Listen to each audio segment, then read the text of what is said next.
The road to 100K, day 3. I'm back. My bankroll is now $550. Let's go. Let's do this! As soon as I join the table, there's an all-in. Wow. Trips versus a full house. That strategy should be a losing strategy in the long run.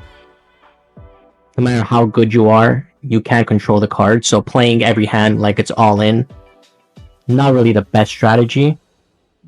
But it looks like it's paying off for Hobbs right now. King, Queen, 6-5. King high flush draw, not the best. We have to check. King high flush draw. We're going to check one more time. I don't want to get re-raised on the turn when there's a possible full house.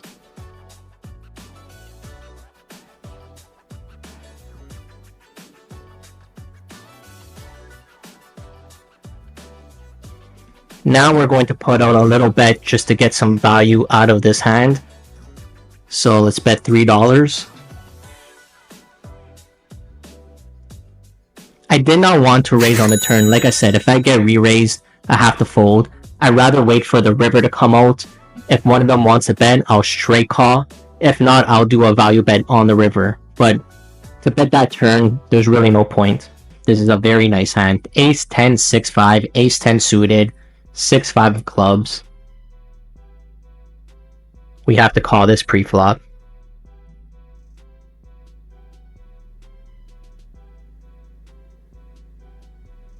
This is tough. I think I'm only losing to 2 pairs. Not this guy. But I'm going to call. Does he have a queen?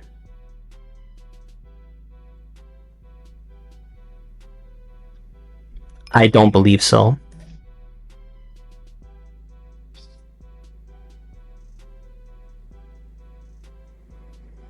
It looks like he has an ace the way he's playing this. But I'm pretty much pot committed. $5 in a $22 pot. We're calling this.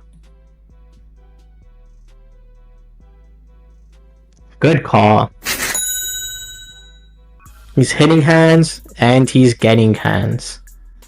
And I'm getting terrible hands. 7, 6, 6, 3.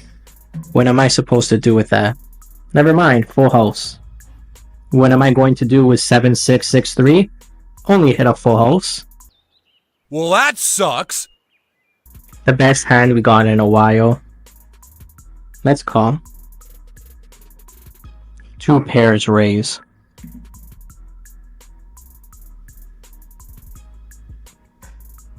We are out of position, which I don't like. But Hobbs did call. We have a good hand. A lot of straight possibilities. We have to call. Wow. A lot of straight possibilities. I think I want to put the pressure on. I don't want pairs to raise because I can re-raise and get pairs to fold. Yeah, that was me dropping my mic. And for the rest of the video, I was recording without audio because it was unplugged. You idiot. You're honestly an idiot. So, for the rest of the road to 100K, day 3, I will only be showing big hands and doing voiceovers over those hands. And you don't want to miss the rest of the video because there are some big hands coming up. But for now, let's get right into this hand because this was absolutely crazy. Alright, on the flop here, I decided to put the action on Hobbs and 2 pairs because I have such a huge draw. I wanted to make it seem like I already have a hand just in case I don't hit. Also, to build up the pot. As we see, Hobbs calls. I decide I'm going to check on the turn because if Hobbs called the flop, the 4 is irrelevant. He is going to call the turn. So my thinking, there's no point of betting this turn, potentially getting re-raised, and then I have to fold such a huge draw. So, my plan of action was to check this turn, which I should be doing shortly. The 8 comes out. At this point, I'm thinking I have the best hand, especially when Hobbs checks. But we will see shortly the hand Hobbs has, and it is unbelievable. I couldn't believe the hand Hobbs had. I should be checking any moment. There's the check, and that's the hand Hobbs shows. Jack 9 7 6. Hobbs called with Jack 9 7 6, a bet of times 13 on the flop. He called with nothing but a pair of jacks. This hand happened a couple hands later. I pick up Ace King Jack Jack, a beautiful hand. I just call the straddle, and shortly we will see Hobbs doing what he does best and raise. At this point, I decided to re-raise for two reasons. One, I was out of position, so I wanted to be the aggressor in the hand. Two, I wanted to play heads up with this hand. I didn't feel comfortable simply just to call. Now, when that flop comes out, beautiful flop, the pot's already huge. I decided there's only one option here. The only option, shove all in. I have an overpair. I have the ace high flush draw. Unless Hobbs has a 7, I should be winning. And as we see, Hobbs calls with nothing. Absolutely nothing. Just an open-ender straight draw. He wants to run it three times. I decide to run it 3 times simply because nothing is guaranteed in poker. I wanted the best odds. I thought I was going to win 2 out of 3, but I won 3 out of 3 all-ins. There's my double up. I said it earlier in the video. The way Hobbs is playing ultra aggressive is a losing strategy. The very next hand, things go from bad to worse for Hobbs. I pick up a decent hand. Kings are nice, but I hate the 6-2 that are with my kings. So I just call. We will see shortly Hobbs doing what he does best, once again, raise. I decide just to call this hand. I don't want to re-raise. I was feeling a little bit lucky, which is the only reason I called this hand. And there it is. There's the king.